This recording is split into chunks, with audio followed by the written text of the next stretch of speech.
Paz de Cristo, saludos a todos de nuevo. Estamos ahora en el campo de los pastores, precisamente donde toda nuestra historia comienza. Aquí pudiéramos decir, hermano Edgardo, Dios lo bendiga, Amén. que estamos en el punto cero de la historia que a usted y a mí nos interesa. Se cuenta y se cree que más o menos en este lugar donde estamos quedaba como la finca de Isaí, el padre del rey David.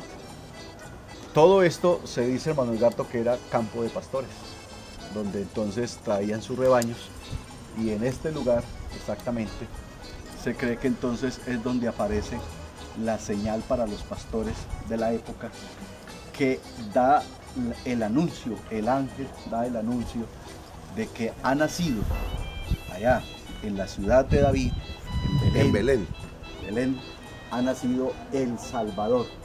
Por eso es el punto cero de la historia, hermano Edgardo, porque realmente la historia, pudiéramos decir, que no se partió allá en el Calvario, sino que aquí hay algo grande que contar. Hay algo que me llama la atención, y es que en este contexto geográfico donde estamos, hay mucha historia de la Biblia. Tremendamente, medio Antiguo Testamento se describe aquí. Muchas de las cosas que pasaron están en este campo de las tierras de Belén. Parece que Abraham, para ir a Hebrón, pasó por aquí. Pasó por aquí, sí. Otra historia que nos recuerde a Belén.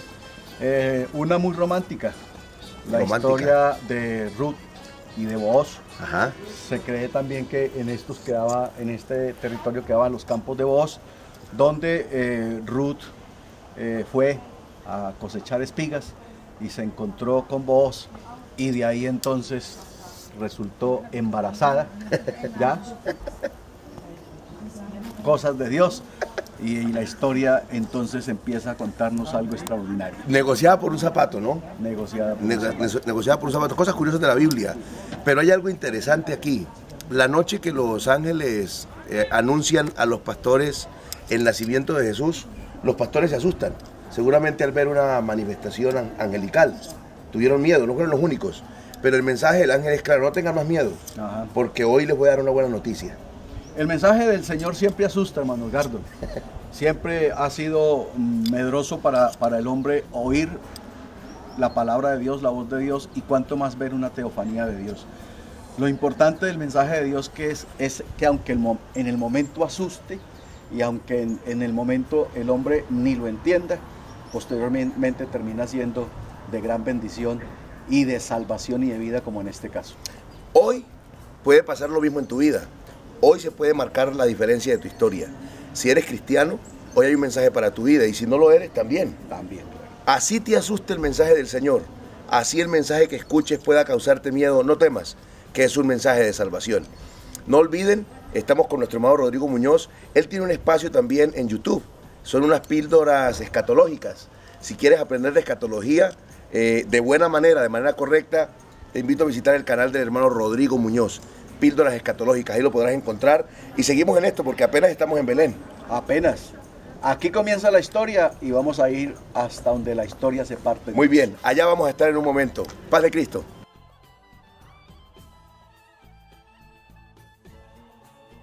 Paz de Cristo.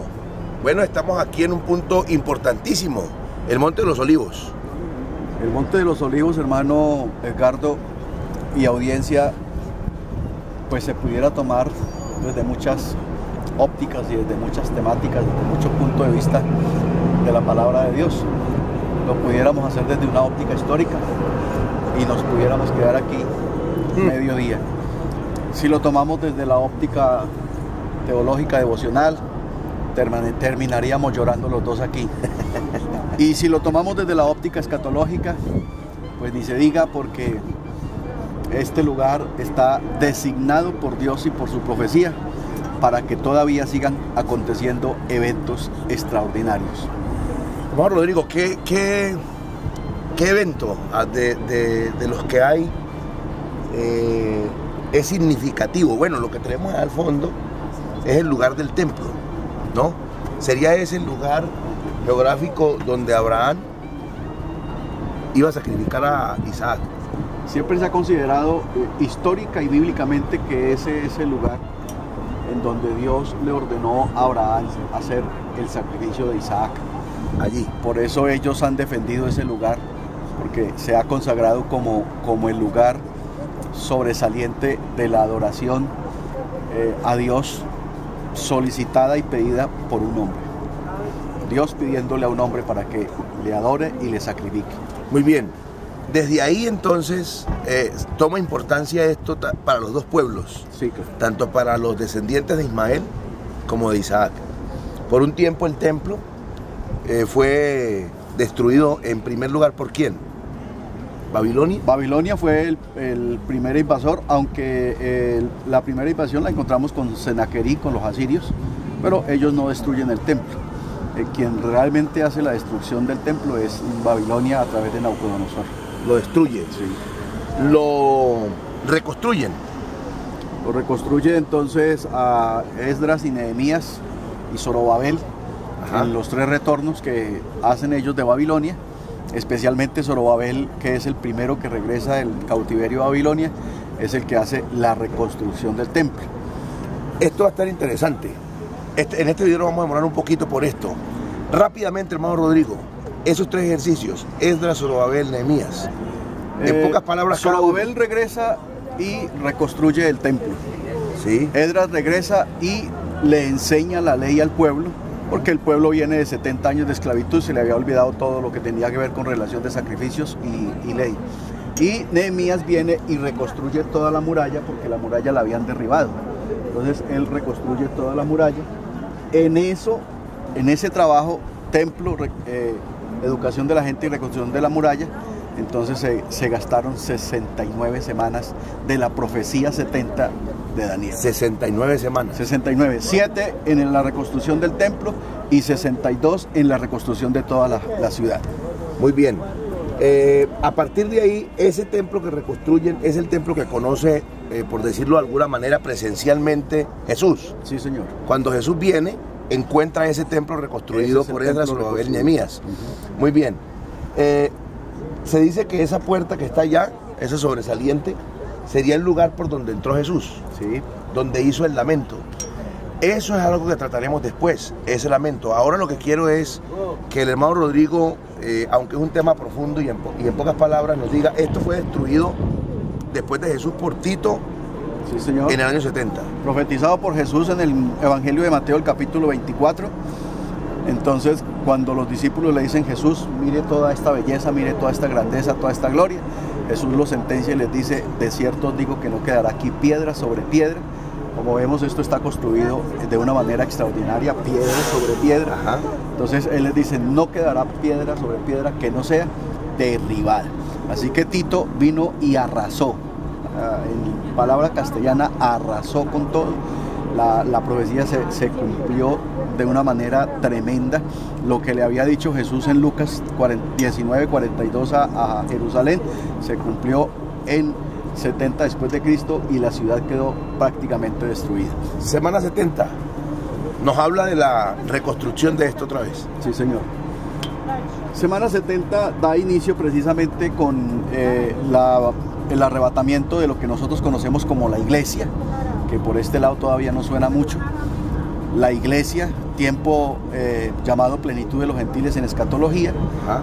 El Señor recoge la iglesia y inmediatamente se celebran 2 cosas extraordinarias para toda esta gente, que es el pacto de paz que tanto están esperando para que se dejen de pelear los 2 pueblos, el pacto de paz. Entonces habrá un intermediario llamado Anticristo que unirá a los 2 pueblos. Dice, muchachos, no se peleen, ustedes son hijos del mismo papá, así que esto todo es de ustedes, venga, arreglamos las cosas, y firman el pacto de paz y se reconstruye. Ceden entonces el espacio, los que hoy lo tienen en posesión, y se construye ahí el templo, que profetizado también por Dios, entonces se ha de reconstruir en 3 días.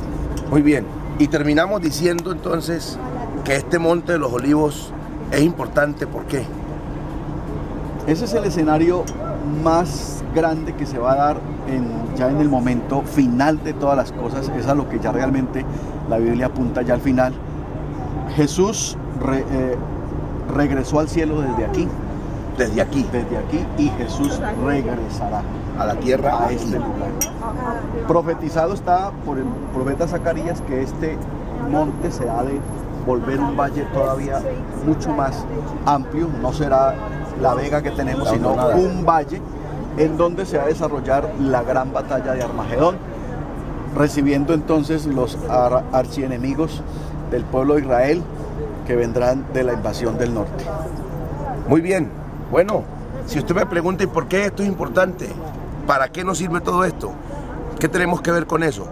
¿Qué podemos decir, hermano Rodrigo, un cristiano que nos esté viendo o un no cristiano todavía que nos vea? ¿Por qué debe considerar todo lo que le hemos dicho importante para la vida de él, para su relación con Dios?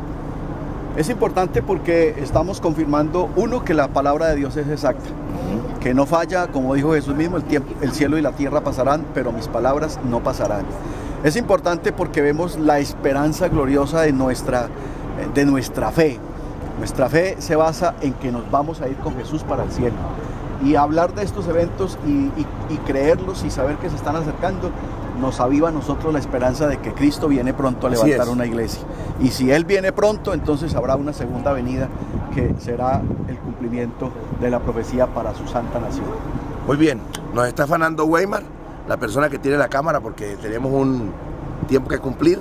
Como todo se va a cumplir. Así que muchas gracias por escucharnos y seguimos en estos videos edificantes. No olviden que pueden estar aquí. Es fácil comunicarse con Franklin Cárdenas, después daremos los datos, y también con Weimar. ¿Weimar qué? Serrano. Weimar Serrano, muy bien. Paz de Cristo, gracias.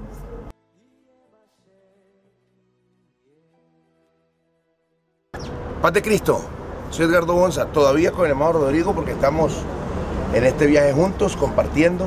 Ya sabe que hay un canal donde puede escuchar todos los apuntes escatológicos. Si ha quedado con ganas de más, puede consultarlo en YouTube, canal Rodrigo Muñoz, Perlas Escatológicas. Estamos aquí cerca de un árbol de olivo, ¿no? Sí, señor. De un árbol de olivo, en el huerto de Getsemaní. En el huerto de Getsemaní, hermano Edgardo, donde yo creo que tenemos la mayor lección de parte del Señor Jesucristo y la mayor invitación a lo que es saber buscar a Dios en momentos importantes de la vida. Ajá. Aquí fue donde estuvo en agonía, donde oró. La historia nos cuenta, y por eso se ha levantado esta basílica aquí, que es el sitio donde Jesús realmente entró en agonía cuando expresó las palabras: Padre, si es posible, pasa de mí esta copa. Es un lugar donde realmente nos enseña, nos invita que definitivamente la oración al Dios vivo, al Dios todopoderoso, tiene un poder y tiene una acción extraordinaria en la vida del ser humano, porque estaba orando un humano.